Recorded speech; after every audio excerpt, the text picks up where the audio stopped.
Normalement, on est bon. Bonjour à tous. Bonjour à tout le monde. Merci pour tous les participants qui sont déjà connectés. On va attendre peut-être quelques secondes de plus que les retardataires se connectent.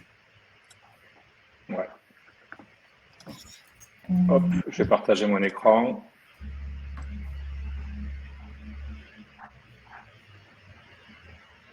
N'hésitez pas à nous dire si vous ne nous entendez pas ou si vous avez un problème.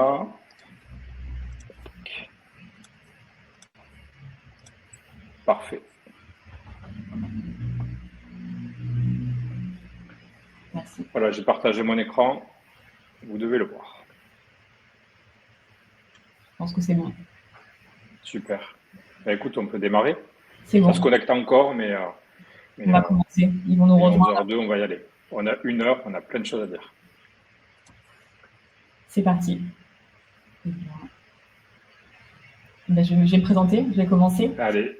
Du coup, je suis Margot, consultante SEO chez iFun. Et puis aujourd'hui, je prends la parole aux côtés de Mathieu. Voilà, consultant SEO également avec Margot. Donc on a travaillé sur ce live tous les deux et puis avec la contribution de l'équipe également. On va peut-être se présenter qui on est avant. Rapidement en introduction, donc on est iFun, une agence spécialisée en SEO, référencement naturel dans Google. Je dis Google principalement puisqu'on travaille principalement sur Google en France, mais même s'il y a d'autres moteurs de recherche. On est une équipe senior plutôt. On fait beaucoup de conseils en stratégie et en accompagnement sur divers projets qui vont de la start-up au grand compte, qu'on accompagne dans la durée. Donc souvent sur les projets, voilà, on fait des prestations d'audit stratégique, on définit un cap, une vision stratégique, et puis après on accompagne dans la durée. Et on essaie de faire des stratégies sur mesure, custom, sur chaque projet, puisque le SEO dépend de qui on est, de notre business, de notre activité, de notre identité.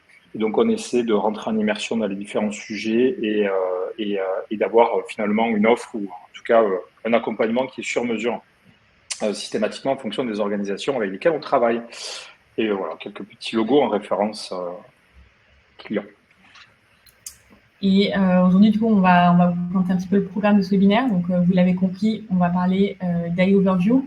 On va d'abord vous donner un petit peu le contexte sur l'IA en général et notamment pour Google et ses concurrents sur ces dernières années, ces derniers mois. Pour le coup, il y a pas mal de choses qui ont accéléré, qui ont bougé. On va aussi vous présenter AI Overview, comment ça s'affiche dans les résultats, comment se présente cette nouvelle fonctionnalité de Google. On a fait le tour de différentes études, il y en a de nombreuses sur le sujet. On s'est plongé dedans pour en sortir ce qui nous paraissait le plus cohérent. Donc des chiffres clés, des constats intéressants. Et puis finalement, comment on se positionne nous, iFun, face à tout ce qu'on a pu voir, tout ce qu'on a pu lire, et également les études qu'on a pu mener de notre côté. Et puis enfin, on vous présentera un petit peu des pistes pour se préparer à l'avenir. Alors on peut pas lire l'avenir, mais en tout cas, on peut vous donner quelques idées, quelques insights cohérents pour se préparer à tout ça. Et puis finalement, on sait que c'est un sujet qui peut être inquiétant, que ce soit pour le monde du SEO ou bien pour les clients qui en entendent parler. Et finalement, comment on va s'adapter à tout ça dans les années à venir. Oui, c'est un peu la genèse de ce live. En fait, c'est chez iFun, donc on est une organisation 100% remote, distancielle depuis les fameux confinements de 2020. On se voit tous les mois à Paris sur une journée d'atelier en interne ou avec nos partenaires, avec nos clients. Et on évoque plusieurs sujets. C'est un sujet qu'on a plusieurs fois évoqué cette année, forcément. Quand on travaille dans la sphère du SEO, ça nous touche, ça nous impacte, en tout cas ça peut. On a identifié le besoin en fait de comprendre, d'essayer d'anticiper les choses, même si c'est pas encore lancé en France, ça tardera pas. Et donc d'où cette idée-là de ce live. Non. Quelques petites trucs à savoir. Voilà, quelques petits points avant de lancer le webinaire. L'IA, c'est beaucoup de choses. Aujourd'hui, on fait un focus sur AI Overview, c'est vraiment ce qui nous intéresse. Mais il y a beaucoup d'autres choses dans le monde de l'IA. On en reparlera lors de notre événement du 5 décembre autour de plusieurs tables rondes. Pour le coup, d'ici là, on va continuer à mener nos études et observer ce qui se passe. Donc voilà, l'événement du 5 décembre pour nos clients présents durant ce live et partenaires. On en reparlera. Vous pouvez également poser toutes vos questions dans l'onglet questions. On prendra le temps d'y répondre à la fin. Et puis, pour ceux qui n'auront pas le temps de rester durant toute l'heure, ou bien ceux qui n'ont pas pu se connecter aujourd'hui, vous aurez accès au replay juste après. Et pour info, c'est un format qu'on a relancé récemment, le webinaire, et ça faisait quelques années que ça n'avait plus été fait. Mais c'est quelque chose qu'on va continuer. Donc, si vous voulez nous suivre sur LinkedIn pour avoir les dates et les sujets de nos prochains lives, n'hésitez surtout pas. Je rentre directement dans l'introduction sur le contexte un petit peu pour reposer tout ça. On parle d'intelligence artificielle. C'est quelque chose qui existe chez Google depuis longtemps. Ça ne vient pas d'arriver cette année ou en 2023. Je vous montre juste un exemple très rapidement avec les CAPTCHA qui existent depuis 2012 chez Google et qui leur permet d'alimenter leur IA, notamment pour plusieurs sujets, la reconnaissance d'images, mais aussi ça a été beaucoup utilisé pour alimenter l'IA de leur voiture autonome. Typiquement, donc quand on est sur les sites internet et qu'on doit cocher ces fameuses images avec les bords d'incendie ou les vélos ou les scooters, finalement on participe à entraîner les modèles d'IA de Google depuis une bonne décennie. Donc c'est pas un sujet qui débarque chez eux. En référencement, on a Google qui améliore sa capacité de ranker, de positionner les sites avec des updates, des mises à jour de ces algorithmes. Ça fait 25 ans que ça existe. Il y en a deux ici qu'on cite qui sont basés sur l'IA et qui ont été assez impactants dans le monde du SEO. RankBrain, par exemple, en 2015, qui permettait vraiment en fait d'améliorer la compréhension de Google des résultats. Et typiquement dans cet exemple, vous pouvez voir que tous les mots qui sont exprimés dans la requête de l'internaute ne sont pas forcément présents dans le titre de l'article, mais Google va comprendre que c'est le même sujet et que ça répond à l'intention de la recherche, donc le besoin de l'internaute. Et puis il y a Bert qui est arrivé aussi en 2019, qui lui a permis quand même de passer une marche aussi dans l'appréciation de la qualité d'une requête complexe avec plusieurs mots et donc du coup de pouvoir interpréter. Donc typiquement, c'est un exemple où c'est un Brésilien qui cherche du coup un visa pour aller aux États-Unis et pas l'inverse. Et donc du coup, les résultats sont améliorés depuis par rapport à ça. Donc c'est deux exemples, il y en a d'autres, mais ça vous permet déjà de savoir, de comprendre que l'IA, c'est déjà quelque chose qui existe chez Google. Mais il y a quand même un bouleversement. Bouleversement que vous connaissez, c'est ChatGPT, tout le monde en parle depuis novembre 2022. Il y a eu Perplexity aussi qui a été lancé en 2022, qui est un autre outil IA. ChatGPT a fait vraiment un lancement, on peut dire, assez impressionnant en termes de chiffres, 1 million d'utilisateurs en 5 jours. Ça a été une des top requêtes qui a été recherchée sur Google l'année dernière en 2023 et un trafic qui a progressé de manière très rapide. Un effet de communication très important. Microsoft s'est positionné très rapidement puisqu'ils ont investi massivement en milliards de dollars dessus. Leur objectif, c'était de prendre le train en marche, on va dire, très rapidement et de pouvoir intégrer cette IA dans ces résultats de recherche sur Bing, le moteur de recherche donc de Microsoft. Bon, on le connaît peut-être un peu moins en France en termes de part de marché, ils sont largement minoritaires par rapport à Google, mais il existe quand même, il est là, et c'est toujours quelque chose d'important, être référent en termes de moteur de recherche sur le web. Donc du coup, Microsoft investit l'argent dessus, et Google doit réagir. Google, c'est pas la première fois qu'il est face à, on va dire, une peut-être guerre de communication avec Microsoft. Il y a eu des procès d'ailleurs en cours sur plusieurs sujets. On va dire, ils se suivent dessus et Google, il veut rester hégémonique, il veut rester premier moteur de recherche et donc du coup, il y a une sorte de guerre qui démarre. Aujourd'hui, Google est toujours dominant en termes de moteur de recherche. Son objectif, c'est de le rester, bien évidemment, puisque la majeure partie de ses revenus sont issus des ads et donc de son moteur de recherche. Sa mission, c'est toujours satisfaire ses utilisateurs en proposant des résultats pertinents et de suivre les usages. C'est ça qui est important et on en reparlera dans la présentation. Donc les parts de marché de Google sont toujours très importantes. On note quand même que sur les derniers mois. Alors, ça dépend des outils qui vont vous donner des statistiques, mais que Bing a augmenté un petit peu, Google a baissé un petit peu. Ça dépend des marchés, des pays, mais il y a une petite tendance. Maintenant, Google reste quand même largement dominant en termes de moteur de recherche.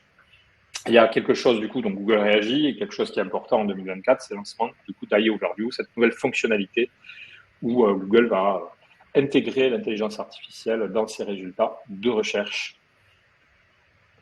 Du coup, AI Overview, qu'est-ce que c'est? Je ne sais pas si vous avez déjà eu l'occasion de voir un petit peu les résultats, donc on va vous les présenter. Ouais. Déjà, peut-être dire qu'il y a un lancement quand même en 3 étapes. Ça fait 2 ans qu'ils en parlent, un an et demi. Ça commençait avec la Search Generative Engine qui était lancée en mai 2023, où là déjà on commençait à avoir des premiers éléments de qu'est-ce que ça allait être, qu'est-ce qu'ils prévoyaient de faire, toujours un peu pour suivre un petit peu la tendance sur l'IA. Et puis après, il y a Gemini qui est arrivé en décembre 2023 assez rapidement, qui était une réponse finalement à ChatGPT avec un agent conversationnel d'intelligence artificielle. Il y avait une première version avant qui ne s'appelait pas comme ça et dont on ne parlera pas forcément parce qu'elle n'était pas vraiment très aboutie. En tout cas, c'est quelque chose qu'ils avaient essayé de lancer de manière assez hâtive, rapide pour essayer de contrer ChatGPT, mais Gemini est quand même bien plus performant. On se base sur d'autres technologies que ChatGPT et elle va du coup alimenter un peu comme copilote pour Bing avec ChatGPT. Du coup, Gemini va alimenter AI Overview qui lui a été lancé en mai 2024. Dans un premier temps en test aux États-Unis, puis en mai 2024 a été déployé aux États-Unis et récemment déployé dans une centaine de pays. Et pas la France, on y reviendra après. Du coup, à quoi ça ressemble finalement AI Overview si vous ne l'avez pas vu, si vous ne l'avez pas testé ça ressemble simplement à un nouveau module qui a été ajouté sur la SERP, un de plus, on dira. Il est positionné au tout début et c'est un résumé finalement d'une partie d'un article qui va être mise en avant par AI Overview. Alors l'affichage, il n'est pas du tout systématique, ça va dépendre des requêtes, mais ça va dépendre de plein d'autres facteurs dont on parlera aussi un petit peu plus tard. Et ce qui est intéressant, c'est qu'il met aussi le lien vers les sources, vers les différentes sources sur lesquelles il s'appuie pour générer sa réponse. Alors il y a différents modules, différents formats de modules qui vont pouvoir s'afficher en fonction des requêtes. On a d'abord du contenu informationnel. Ici, on voit que ça prend un petit peu d'espace sur la SERP. Et on a les sources notamment qui sont affichées juste en dessous. On peut bien sûr déployer et ouvrir la réponse pour avoir quelque chose de plus complet ou le laisser fermer. Vous avez également des formats plutôt qui vont être des espèces de guides pour le coup qui vont être plus complets, mais c'est pareil, ici l'affichage est ouvert pour la réponse et on va retrouver également nos sources juste en dessous. Et enfin, vous allez avoir également des espèces de comparateurs de produits, notamment ici pour des cleans portatifs pour le coup. Et ici, on est du coup plus sur des requêtes qui vont être plutôt commerciales, en tout cas transactionnelles, comparées aux requêtes d'avant qui étaient plutôt informationnelles. Ouais. Alors ces 3 exemples, il y en a d'autres. Il y a des exemples avec beaucoup d'images, des formats assez différents. Et puis à noter juste sur la partie contenu informationnel, on a un module qui est déployé, puisqu'en fait, il peut aussi ne pas être déployé, on verra plus tard, où vous avez que la partie du début et puis un bouton voir plus qui permet de déployer tout le contenu IA. Donc, c'est pas systématiquement affiché déployé. Et peut-être aussi préciser que c'est pas systématiquement affiché. En fait, en fonction de différentes personnes, on n'aura pas forcément le même résultat, donc on n'aura pas forcément d'AI Overview sur. Je peux faire la même recherche que Mathieu, j'en aurai pas, Mathieu en aura. Donc pour le coup, c'est pas du tout systématique pour le moment. Les différentes sources du coup sur lesquelles s'appuie Google pour afficher ce genre de résultats. Il y a d'abord les sources de données de Google, notamment tout ce qui est Knowledge Graph, Fiche Info. Ici, c'est principalement sur des lieux, des films, des objets. On a vu que ça s'est pas mal déployé ces derniers mois en France. Donc, c'est leur base de données vraiment sur toutes les diverses informations. Il va aussi y avoir toute la database de Google qui va concerner tout ce qui est vol, voyage, Google My Business, par exemple, toutes les fiches établissements que vous pouvez remplir. les news, Market Center. Donc ça, c'est vraiment les données de la base de données de Google pour laquelle elle n'a pas besoin de faire appel à des sources externes. On va avoir ensuite des sites internet, bien évidemment, c'est quand même une source inépuisable pour Google. Et un élément très important, c'est les UGC. Donc les UGC, si c'est pas clair, c'est simplement les contenus qui vont être générés directement par les utilisateurs. Et donc ça peut prendre la forme d'avis, de publications TikTok, ça peut prendre la forme de forum. Et il y a notamment Reddit qui a fait récemment un partenariat avec Google à plusieurs millions de dollars, qui fait partie des formats UGC. Donc ça, c'est toutes les sources. Et finalement, ça va être un petit peu la course à qui aura la plus grosse base de données sur laquelle on pourra s'appuyer pour l'IA. Et donc Google, pour l'instant, sa première source de données, ça reste la sienne. Et donc, principalement, tout ce qui va être fiche info, knowledge graph, ça reste la première source de données sur laquelle il s'appuie.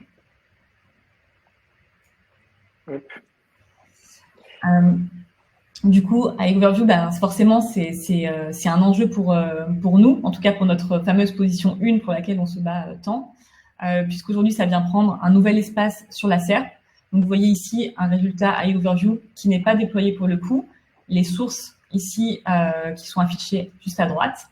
On a ensuite la position 0 qui va s'afficher en dessous, puis les PAA, People Also Ask, et enfin les résultats classiques, donc notre première position qui se retrouve finalement maintenant en bas de notre capture d'écran. Ouais, effectivement, il n'y a pas de SIA dans cet exemple-là. On en reparle juste après.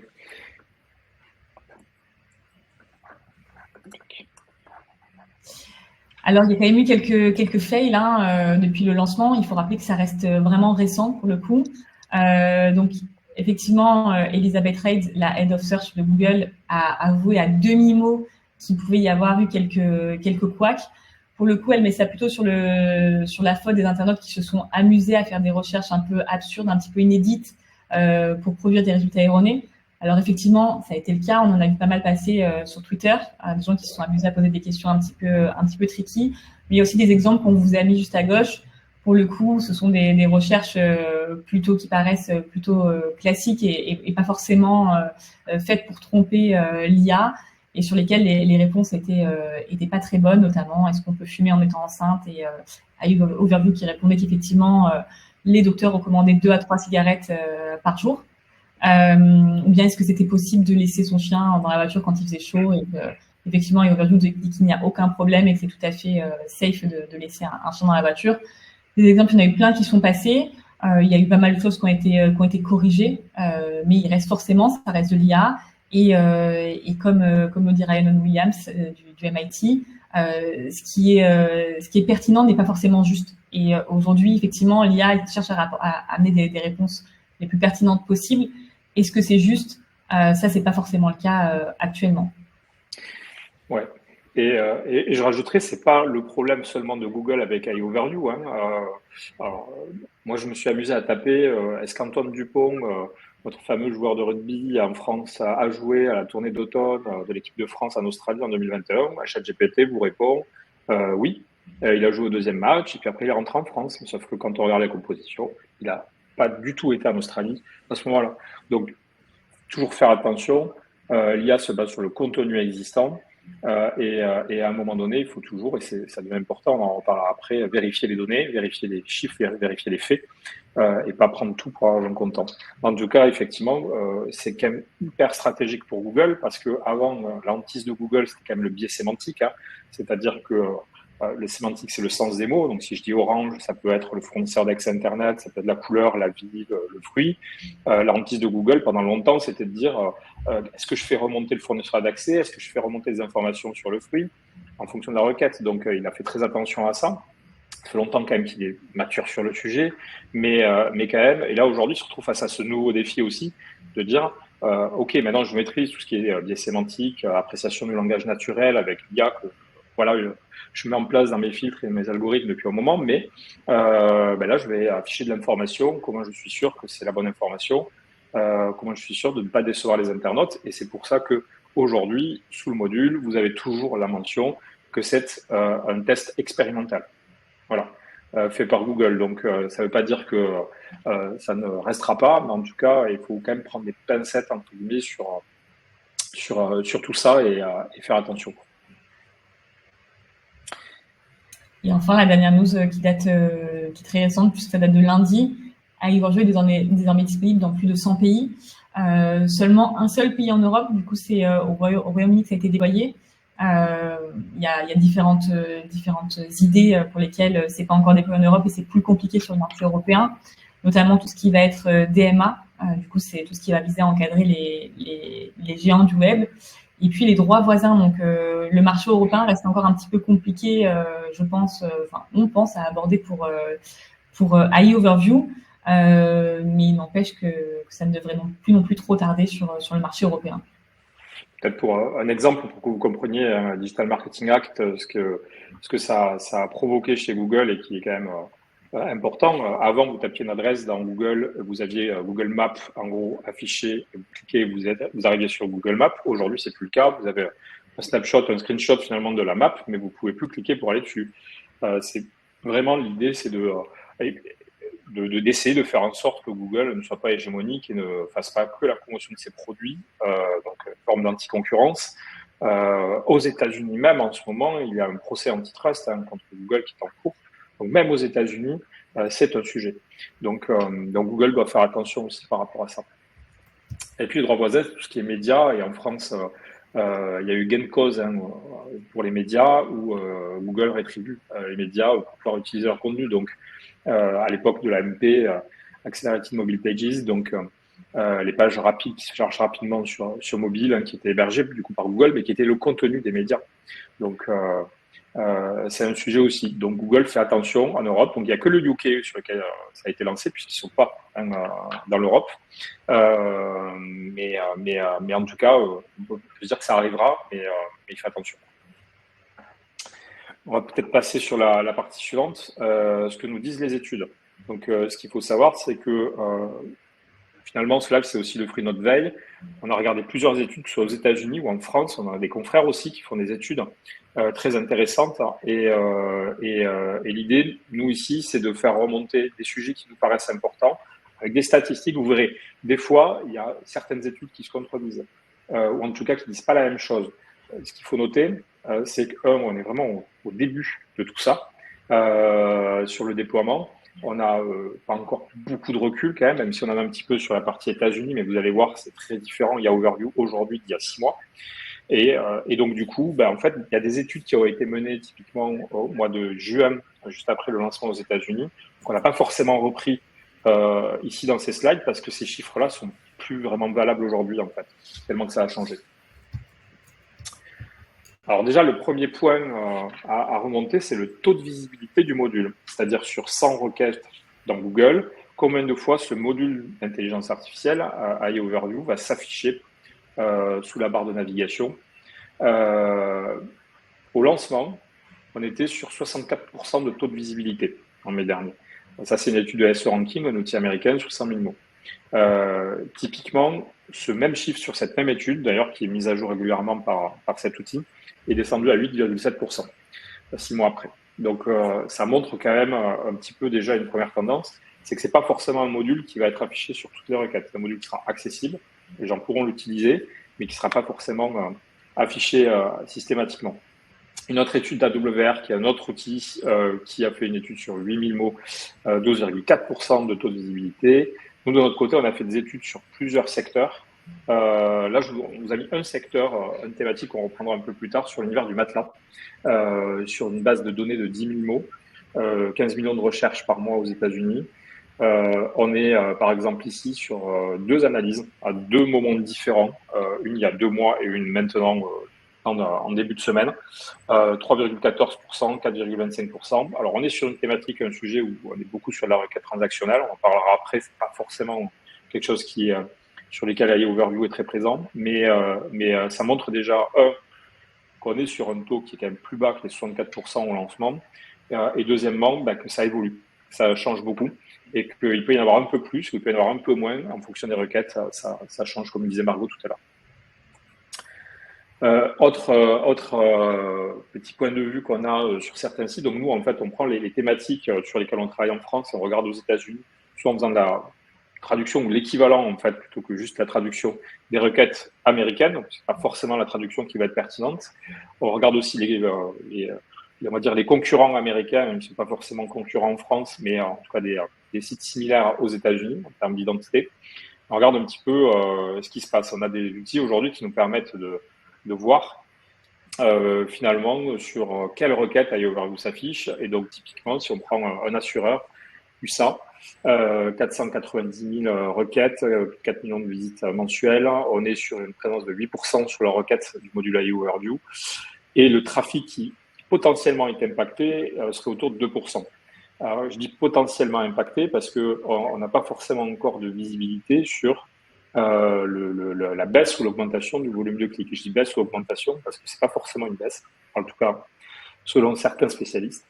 Mais en tout cas, c'est 2% de trafic sur lequel il y a ce module qui s'affiche. Et un autre site sur l'univers du jardinage, par exemple, là on est à 8%.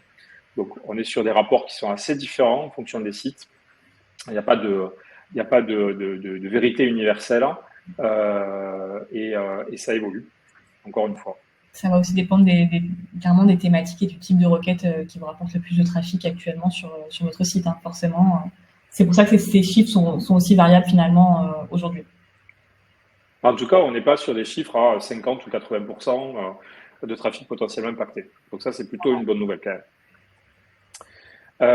Deuxième constat sur l'affichage des modules IOverview dans Google, c'est que ce module est très généralement affiché avec d'autres modules. Et ça fait un moment même en référencement naturel qu'on doit jongler entre plusieurs modules dans les pages de Google, que ce soit ces modules position 0, feature snippet, où vous avez un extrait enrichi du site qui est affiché directement dans la page de résultats, quand Google voulait être un moteur de réponse et non plus un moteur de recherche. Ou d'ailleurs, sur certaines requêtes, on avait analysé à l'époque sur ce genre de position, on pouvait avoir un taux de clic très sensiblement identique à une position 1 en organique naturel, ou sur d'autres requêtes, un effondrement total du taux de clic, parce que la réponse est donnée dans Google et que dans l'usage, il n'y a pas besoin de creuser plus. Il y a d'autres modules qui existent, vidéo, discussion, forum, images, des choses comme ça. On se rend compte qu'il y a un module qui est pratiquement systématiquement visible d'après l'étude d'AWR, c'est People Also Ask, donc les questions des internautes, des FAQ que Google affiche. Donc ça fait que c'est un module supplémentaire quand même qui est là et qui prend de la place. Justement, en termes de place, il y a des personnes qui ont analysé le placement du premier résultat organique en nombre de pixels depuis le haut de la page. Et ça, c'est important. C'est-à-dire qu'on peut, et ça, on le sait déjà depuis longtemps, on a des outils qui nous permettent de le mesurer, dont certains français, qui nous permettent de mesurer finalement le nombre de pixels jusqu'au premier résultat en SEO organique. Et c'est très important parce que sur certaines requêtes, en fonction de la présence des liens sponsorisés, de People Also Ask, de la position 0 ou d'autres résultats, on peut se retrouver en fin de page, voire sous la ligne de flottaison. Donc, besoin de scroller dans la page pour voir le premier SEO. Donc, forcément, quand on est premier SEO sur ce genre de requête, notre taux de clic il est très faible. Je prends un exemple tout bête en restant sur l'univers du jardinage, même si c'est pas forcément la saison.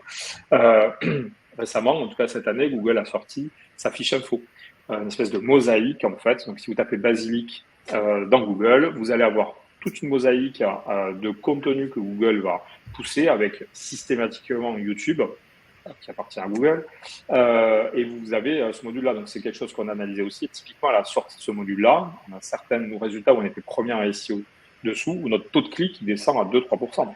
Donc, c'est quand même très impactant, et même peut-être même plus, si ce n'est autant que IOverview. Donc, on a déjà ça à gérer. Et typiquement, les taux de clic, quand on est cité dans la fiche info, ne sont pas forcément terribles.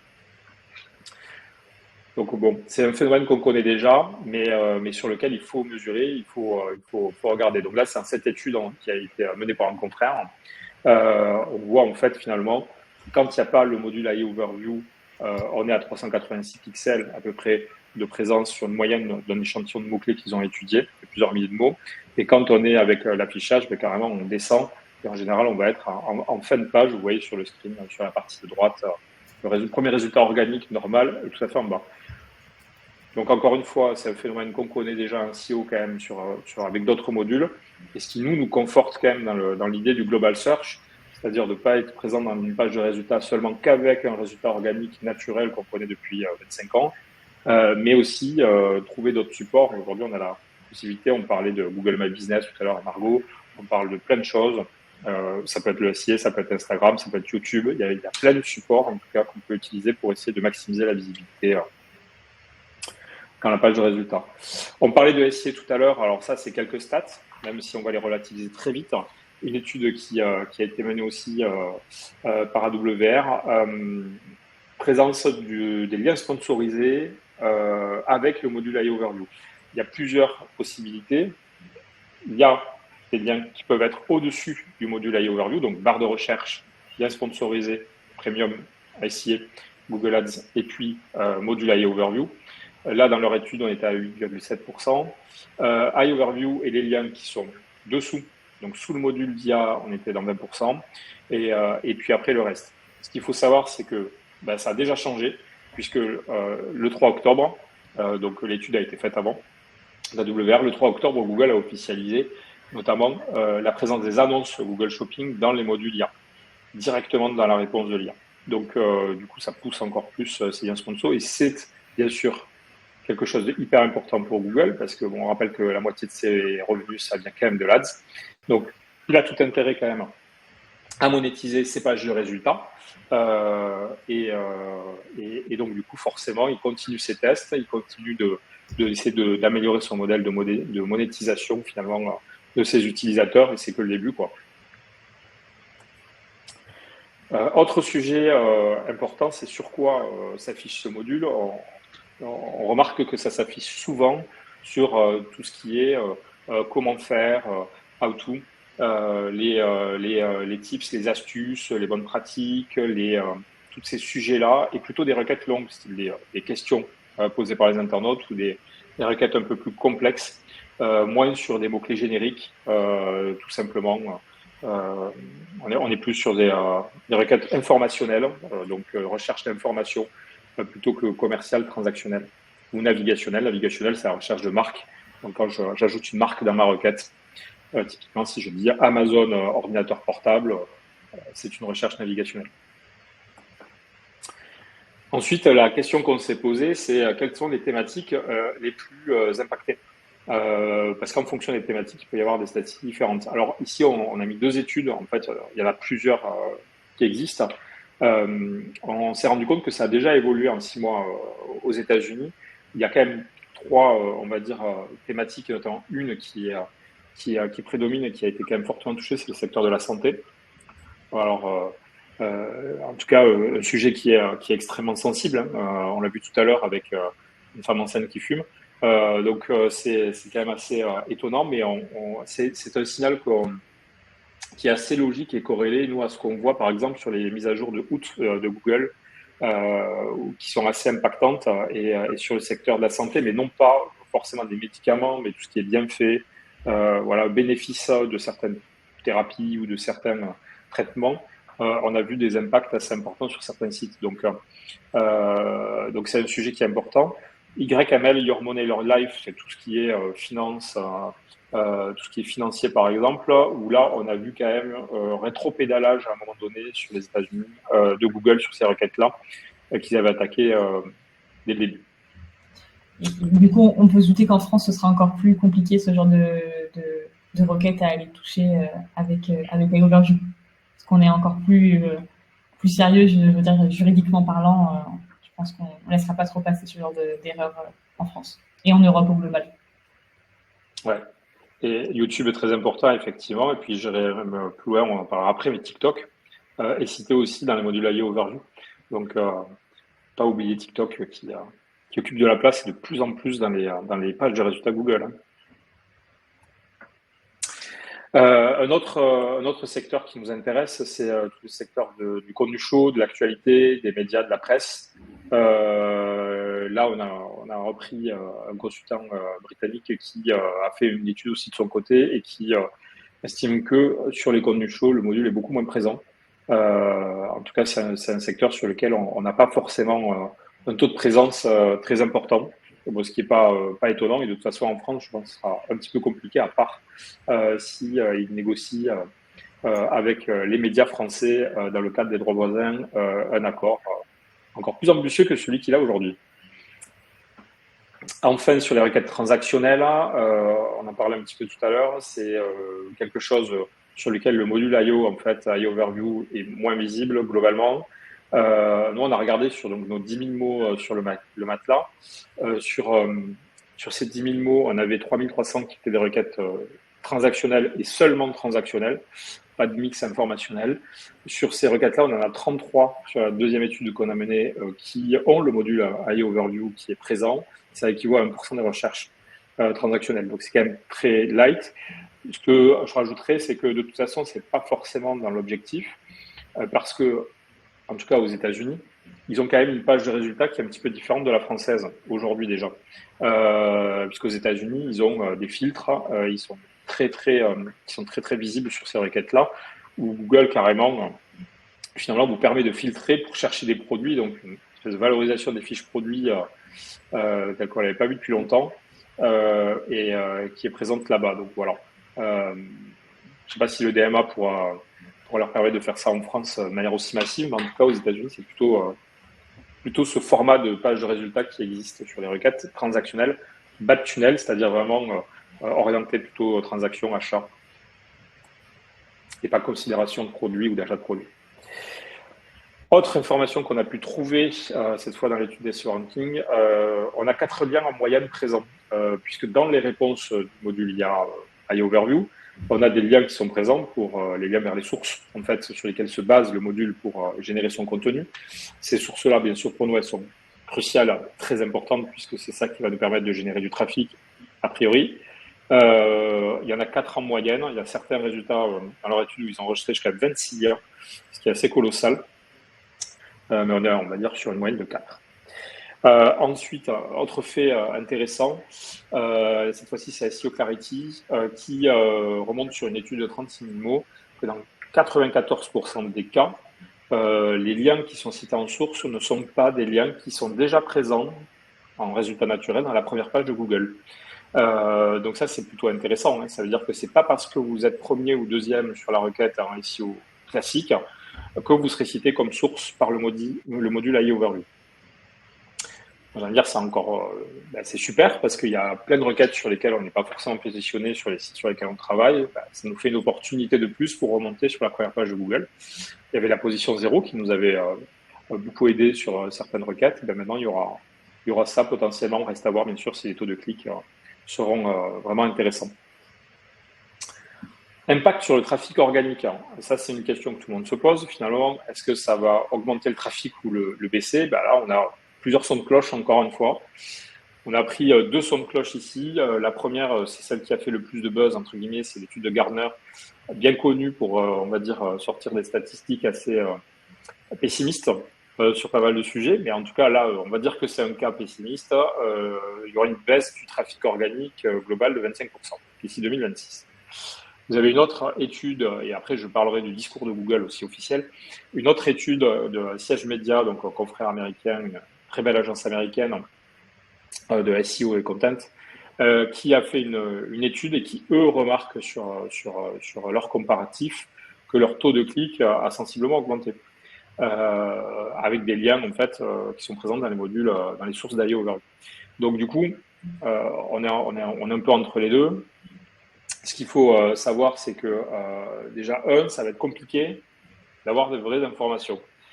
C'est-à-dire qu'aujourd'hui, en tout cas pour l'instant, pour le moment, parce qu'encore une fois, ça évolue beaucoup et je vous avoue que quand on a lancé l'idée du live, on n'avait même pas encore l'information qui est sortie lundi de Google, parce qu'on n'était pas dans les petits papiers. Donc ça peut bouger très rapidement. Mais aujourd'hui, dans la Google Search Console, qui est l'outil qui nous permet de traquer vraiment les clics, les requêtes sur lesquelles on s'affiche et les clics qui sont générés depuis Google vers notre site. Donc nous, c'est quand même un outil très important en référencement naturel pour le pilotage de nos projets, de nos campagnes. On n'aurait pas la possibilité de filtrer pour afficher la position sur un mot-clé dans le module AI Overview ou les clics et impressions générés par les liens présents dans ce module. Donc, il y aura un sujet de tracking par rapport à ça, un sujet data. Nous, on a déjà des idées un petit peu pour essayer de modéliser ça, mais globalement, de toute façon, le sujet data est un sujet en SEO à part entière qui est hyper important aujourd'hui et qui viendra donc du coup nourrir nos réflexions, mais ça va être quelque chose d'important, comment on traque notre visibilité dans ce module-là. Et ça évolue de toute façon. On en parle après, il y a des outils déjà qui proposent des choses, mais ça va être un sujet de travail important. Notre point de vue sur tout ça. Nous, ce qu'on se dit, déjà la première chose, c'est que le déploiement, il arrivera. Dans tous les cas, mieux vaut s'y préparer dès maintenant et partir du principe que ça arrivera, même si on est quand même dans un marché qui est assez complexe pour Google, l'Europe, hein, parce qu'il y a la DMA, parce qu'il y a les droits voisins et tout ce dont on a parlé juste avant, et les procès sur lesquels Google a perdu, hein, sur des positions de monopole, on est quand même un marché très important pour Google et ça arrivera. Donc, mieux vaut partir de ce principe-là et s'y préparer, tout simplement. Et s'y préparer, s'y préparer en gardant quand même en tête que ce qui fait foi, c'est parce que nous on veut, mais ce que les internautes, les gens veulent, les utilisateurs de Google. Les utilisateurs de Google, c'est ceux qui ont l'usage finalement, hein, c'est ceux qui font les requêtes dans Google, et c'est ça qui sera le plus important et qui définira finalement la manière dont AI Overview restera. Encore une fois, je rappelle, on passe de 64% à 8 à 12% de visibilité en 6 mois. Donc peut-être que ça augmentera, peut-être que ça baissera, mais en tout cas, il faut se dire que c'est l'usage des gens qui va le définir. Et voilà, on reparle ici d'un sujet, par exemple, le vocal, la recherche vocale, où typiquement sur ce sujet-là, on a entendu que le SEO était mort, que plein de choses, pas du tout. Il y a eu un usage qui a été très différent entre les États-Unis et la France, où là, le taux d'adoption finalement de l'usage aux États-Unis était bien supérieur, même si on a noté certaines études notent d'un recul sur les dernières années. Il y a eu quand même une adoption qui était largement supérieure aux États-Unis que la France. Donc, il faut voir comment ça prend, non pas mondialement, mais aussi pays par pays, puisque le SEO, c'est quand même une approche aussi, entre guillemets, locale. On ne fait pas, par exemple, si on prend l'univers du matelas, si je vous prends les requêtes du matelas en France et les requêtes du matelas au Canada en français, on a fait l'exercice sur encore plus de 120 000 requêtes. Vous avez 80% des requêtes et des usages qui ne sont pas les mêmes. Donc, même si on est quand même sur de la langue française. Enfin, oui, vous avez le mot-clé générique, achat matelas ou matelas tout simplement, mais dans les usages, c'est pas les mêmes. Les cultures sont pas les mêmes. Donc, faut faire attention à ça, l'adaptation culturelle et de l'usage. Deuxièmement, la personne que vous voyez là, c'est le CEO de Google. Du coup, il fait pas mal d'apparitions dans la presse sur ce sujet-là, hein, parce qu'il faut quand même aussi se montrer, comme Microsoft le fait avec ChatGPT. Donc, il y a eu pas mal de communications qui ont été faites. Lui, là, j'ai cité ce podcast qui avait été fait, cette interview, qui était assez intéressant. Alors, il n'y a pas que celui-là, mais là, en tout cas, ce qu'il a exprimé dans cette interview-là, c'était que le SEO n'est pas mort, que le SEO existe depuis longtemps, qu'il a vécu plusieurs mutations. Il parle du mobile, par exemple, et ça, c'est vrai que c'est vraiment quelque chose d'important. Le mobile, déjà en 2009-2010, on voyait, on était à 4-5% de notre trafic qui était sur mobile, et puis ça a augmenté à 10%, à 15%, à 20%. Tout le monde a commencé à faire du responsive design entre 2010 et 2015. Globalement, on pouvait déjà en 2010-2011 commencer à réfléchir mobile et adapter son site internet, hein, parce qu'on voyait bien l'usage qui prenait massivement. Puis après Google qui a switché sur le mobile first quelques années plus tard. Mais globalement, on n'a pas suivi l'adaptation technologique de Google, on a suivi l'usage. En tout cas, en référencement, à cette époque-là, c'était plutôt ce qui se passait. Ben là, c'est un peu la même chose. Il faut suivre aussi les usages et il faut s'adapter à ce qui arrive. En tout cas, lui, sa conviction, c'est que le web s'en sortira bien et qu'on continuera de croître. Pardon. Un autre fait qu'il évoque dans ce podcast, dans cette vidéo, c'est que tout simplement, selon lui, en tout cas c'est ce que Google pense, c'est ce que Google dit dans son discours officiel, qu'il a répété il y a pas très très longtemps d'ailleurs, c'est que les clics seraient plus élevés, les taux de clics seraient plus élevés sur des liens qui sont présents dans le module lien, potentiellement, que des liens qui seraient présents dessous. Alors, c'est intéressant. En tout cas, c'est le discours global de Google. C'est pas la première fois qu'il nous sort quelque chose et qu'en fait derrière ça se passe pas exactement comme il dit. Et puis il y a toute une histoire de contexte. Alors, il nous a habitués à ça, hein, avec ses statistiques, notamment sur le taux d'utilisation de search de la génération Z à 40% sur TikTok. Il omettait de dire que le périmètre de l'étude était sur les 16 à 18 ans sur des recherches sur un certain secteur. Là, c'est un peu pareil. Il faut voir en fait sur quelle thématique, est-ce que c'est global, est-ce qu'il parle d'un taux de clic supérieur avec le module affiché versus sans le module affiché. Donc ça, et à prendre avec des pincettes. En tout cas, la politique de Google, c'est quand même de continuer à ça. Dans une autre interview, il disait justement aussi que ils avaient besoin d'un site web. C'est une des 4 sources de données pour lui pour alimenter ce module et qu'il ne pouvait pas s'en passer. Donc, il faut quand même continuer d'alimenter aussi les sites Internet. Après, le modèle pourra peut-être évoluer, hein. Il n'y a pas que le trafic à envoyer qui pourrait être là. Reddit l'a très bien vu, puisque Reddit a fait un partenariat avec Google très lucratif pour eux pour pouvoir alimenter leur IA. Et donc couper aussi les accès aux autres moteurs IA comme ChatGPT. Dans tous les cas, il faut observer ce qui se passe ailleurs, donc aux US et puis aussi dans les autres pays, et puis commencer à prioriser certains leviers. Du coup, pour commencer à se préparer, on a listé quelques pistes de travail. En tout cas, nous, qu'on imagine, encore une fois, je reprends ce que tu disais, Margot, tout à l'heure, c'est qu'on ne sait pas lire l'avenir. Et je pense qu'en SEO, il faut rester, entre guillemets, humble avec ce qui se passe et beaucoup tester et beaucoup apprendre en faisant. Donc, du coup, on est plutôt dans cette politique-là. Cela dit, il y a quand même des informations, des choses à faire. Alors, le premier, comme on disait, c'est regarder aux US ce qui se passe. Donc là, je vous mets juste un lien vers SEMrush, qui est un outil SEO assez important et sur lequel vous avez la possibilité de voir si le module AI Overview est présent sur une requête. Donc ça, c'est plutôt intéressant. Nous, on a des outils aussi qui nous permettent de le faire sur des batchs de mots assez importants et de voir aussi ces liens s'ils sont présents et d'intégrer aussi cette notion de pixel qui va être vraiment importante. Et puis, on commence à se dire, alors, il y a des gens qui parlent du GEO. Qu'est-ce que ce serait le GEO? Ce serait le Generative Engine Optimization. Donc, Generative Engine, c'est les nouveaux moteurs de recherche alimentés par IA. Et donc, l'idée, là, avec ce GEO, ce serait l'ensemble des techniques qui nous permettraient d'optimiser notre visibilité en tant que source, d'être pris en compte en tant que source par les IA et les moteurs génératifs. Il y a des études, nous on en a 2 en tout cas qu'on a trouvées qui peuvent être intéressantes ou nourrir nos réflexions. La première, c'est une étude qui a été présentée à un event data à Barcelone cette année par un ensemble de chercheurs qui ont fait des tests grandeur nature et qui ont essayé d'associer une forme de pondération finalement à certains critères. Encore une fois, c'est le début, c'est pas une étude à prendre au pied de la lettre. Je pense qu'il y en aura plusieurs qui seront faites, il y aura de la documentation, il y aura des gens qui vont en parler et des partages d'expérience. Mais c'est intéressant, de toute façon, de voir déjà aujourd'hui ce qui existe au 31 octobre 2024.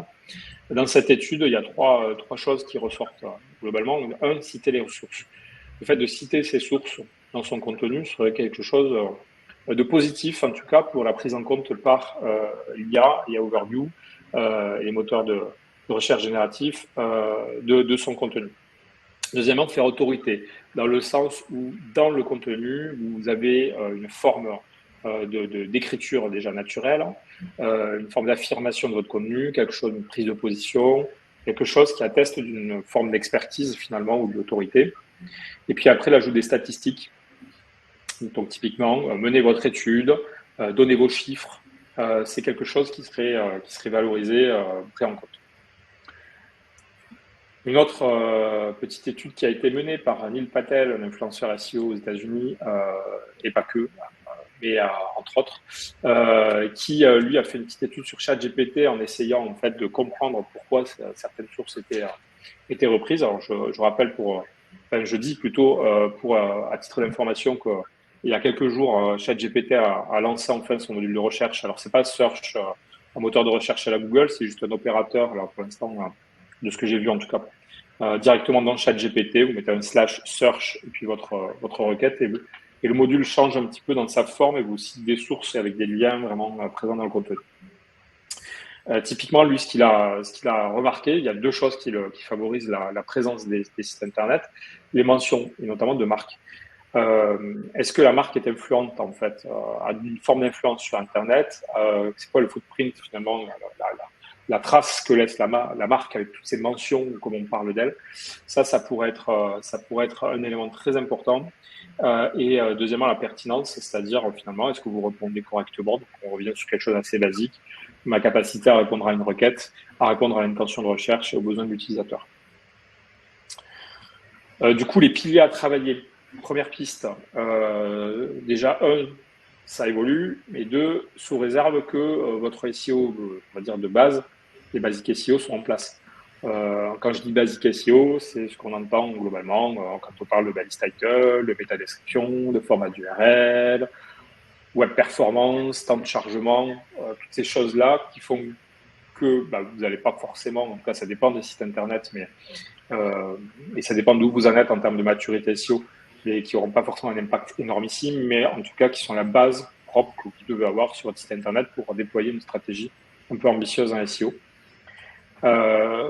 Déjà, la première famille, on va dire, de leviers, ce serait la qualité, notamment dans votre contenu, qui soit pertinent et utile. Donc, ajouter des stats originales, des chiffres clés, des exemples originaux, la mise à jour régulière des contenus et puis le langage naturel. Tout ça fait que ça pourrait être intéressant. Alors, à noter par rapport à ça, à la qualité du contenu, c'est que c'est pas nouveau. Ça fait 2 ans que Google a un algorithme, Helpful Content Update, qu'il déploie par étapes. Étape en 2022, étape en 2023 et cette année encore, pour vraiment en fait faire remonter des sites qui proposent un contenu de qualité, utile aux internautes. Voilà. Est-ce que finalement, le contenu que je vais consommer quand j'ai cliqué dans Google va m'apporter de la valeur, va me répondre à mon besoin et m'aider dans mon parcours, parce qu'il ne faut pas oublier qu'on s'adresse à des gens qui sont dans un parcours de recherche, qui ne s'arrêtera peut-être pas à votre site internet, mais c'est une étape. Donc, est-ce que vous avez été utile?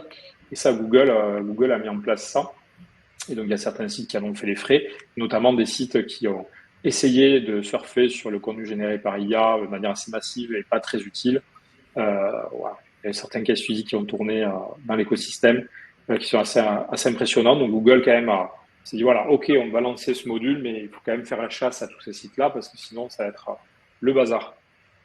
Donc nous, il faut continuer, j'ai envie de dire, à travailler ces leviers-là. Le deuxième, ça fait un moment qu'on en parle chez IFAN, mais on y croit de plus en plus, c'est vraiment la popularité ou plutôt la réputation de votre auteur. Ça fait des années qu'on met des auteurs en place, l'auteur des contenus, qui a écrit l'article. Ça, c'est un levier qu'on connaît depuis 10 ans et qui est là. Mais aujourd'hui, tout le monde le fait.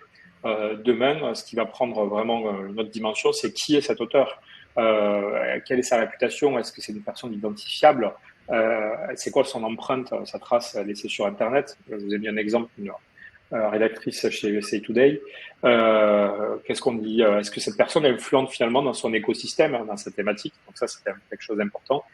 Puis il y a aussi tout ce qui est expertise, donc citer les sources, citation d'experts, et le fact-checking, enfin, quelque chose qui se fait sur certains sites déjà, que nous, on a eu l'occasion de voir. On parlait de matelas tout à l'heure, on prend l'univers du sommeil.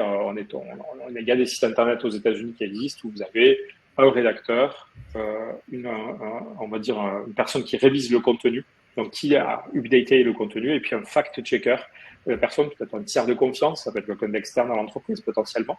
Nous, on a travaillé sur un projet comme ça, où quelqu'un d'universitaire était venu pour fact-checker finalement les contenus et apporter finalement son crédit. Et ça va devenir de plus en plus important et central. Enfin, la réputation de vos contenus. Et là, sur ça, on regarde encore, mais les mentions, d'après les études qu'on peut voir, c'est quelque chose d'important. Google a toujours du mal à se positionner sur ça. Donc là, j'ai mis une petite interview de John qui travaille au service Google, en tout cas de ceux qui communiquent avec les référenceurs, avec quelques personnes qui communiquent avec nous. Très sympathique, mais qui reste des fois un petit peu, on va dire, hasardeuse dans ses réponses, et surtout sur les mentions. Très compliqué d'avoir la version de Google. Ça fait longtemps qu'on pense que les mentions, c'est quand même important, parce que au-delà de la mention, c'est finalement la puissance de la marque. La capacité de la marque, finalement, à faire parler d'elle. Et une marque forte, c'est toujours un asset, une force à SEO qui est hyper importante. Donc les mentions, ça va devenir quelque chose d'important. Quid des backlinks? Aujourd'hui, on n'a pas du tout d'études, on n'a pas de corrélation directe de j'ai beaucoup de backlinks, donc des liens d'autres sites internet qui font référence à mon contenu, qui pointent vers mon contenu. C'est encore quelque chose d'assez nébuleux. Et puis en SEO, c'est quand même un sujet assez complexe, avec beaucoup de méthodologies différentes. Donc pas de parti pris encore sur ce sujet-là. D'ailleurs, j'en profite, si certains ont des infos aussi complémentaires à tout ça, n'hésitez surtout pas à nous les partager ou nous écrire, on vous donnera nos adresses mail à la fin de toute façon. On continue, nous, d'être toujours aux aguets et à l'affût sur cette thématique-là. L'UGC, Margot, tu en parlais tout à l'heure, qui est très important puisque c'est un des 4 piliers qui vont alimenter l'IA. Forum, les avis clients, les FAQ, toutes ces choses-là, c'est quelque chose qui va être important. Je ne vais pas revenir dessus. Mais Reddit, tu en parlais tout à l'heure avec le partenariat qui a été fait, qui montre un petit peu la tendance aussi de comment les IA vont s'alimenter en contenu. C'est un pilier et c'est quelque chose d'hyper important qu'il faut valoriser plus qu'avant. Avant, on avait le petit module commentaire, par exemple, sur ces articles. Aujourd'hui, on réfléchit carrément. On a des modèles de site internet où les commentaires sont intégrés directement au même niveau que le contenu en fait de l'article, qui s'entremêlent, et c'est assez intéressant et ça donne un nouveau format finalement d'articles sur des sites médias ou des blogs ou autres. Beaucoup plus participatif. Puis enfin, travailler ces données. Dedans, on fait appel à plusieurs notions, mais la première notion, c'est les données structurées. Les données structurées, c'est le code que vous voyez là au-dessus. Finalement, c'est du code qui va être injecté dans la page, qui va permettre à Google de mettre des petites balises autour sur certains contenus, en tout cas de bien cadrer le contenu et de comprendre de quoi on parle. Est-ce que c'est un article? Est-ce que c'est un produit? Quel est son prix? Quel est son délai de livraison? Le nombre d'avis sur ce produit? Pour afficher les étoiles, les recettes de cuisine, toutes ces choses-là. Donc du coup, ça, c'est quelque chose qui existe depuis longtemps. On le fait en SEO. Là, ça va être encore plus important parce que ça facilitera pour l'IA le travail d'appréciation de votre contenu. Deuxièmement, c'est compléter ces infos. Et plus globalement, en fait, sur votre site internet et en dehors. En dehors, on parlait de Google Business Profile, Google My Business. Donc, par exemple, il y a aussi les réseaux sociaux où vous avez des informations sur votre site internet qui sont présentes. Il faudra quand même les mettre à jour, en tout cas les capitaliser dessus.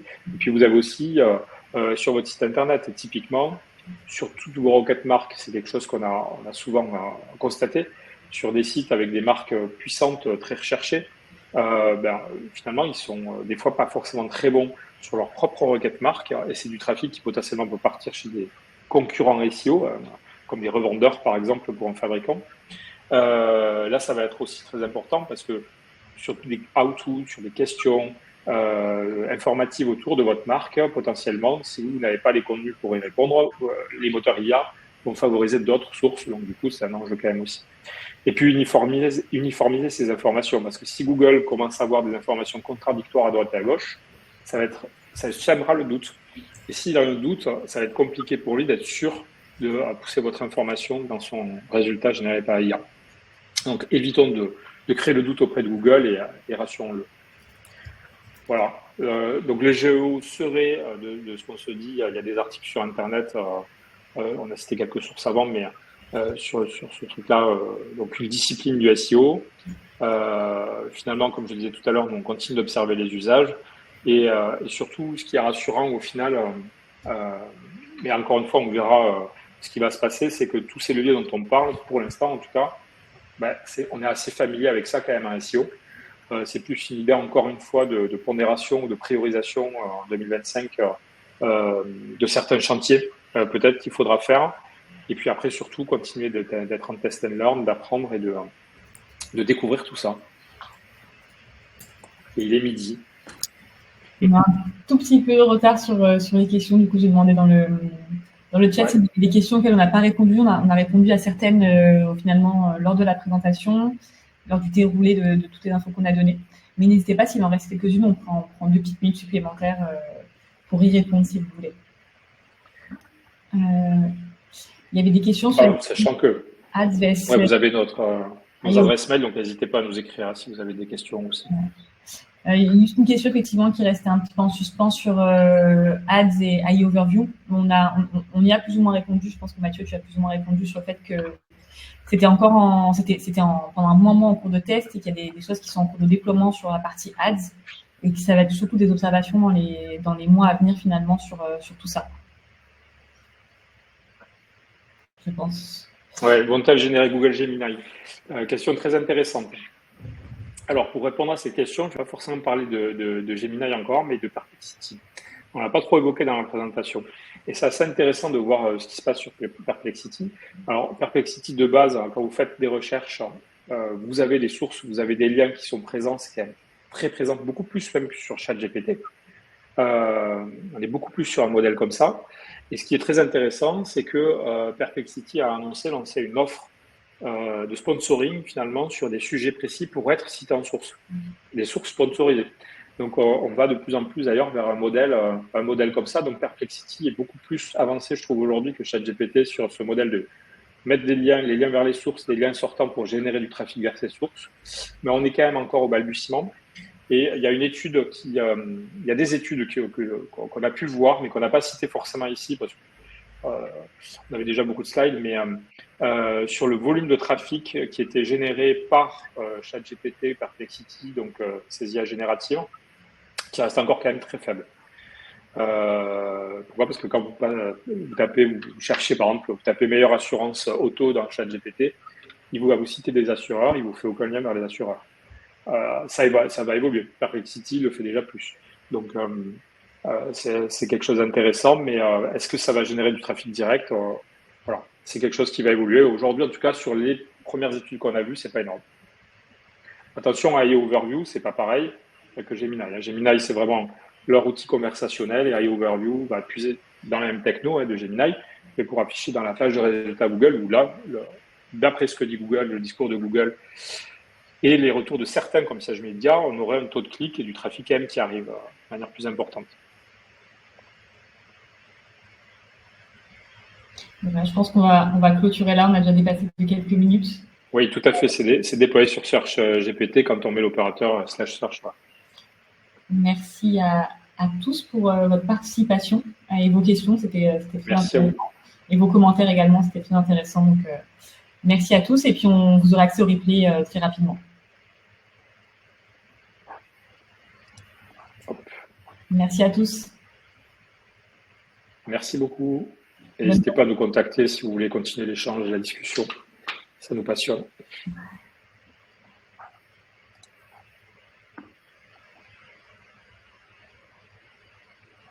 Je vais arrêter le live. Oui, je pense que c'est. Merci beaucoup. Merci.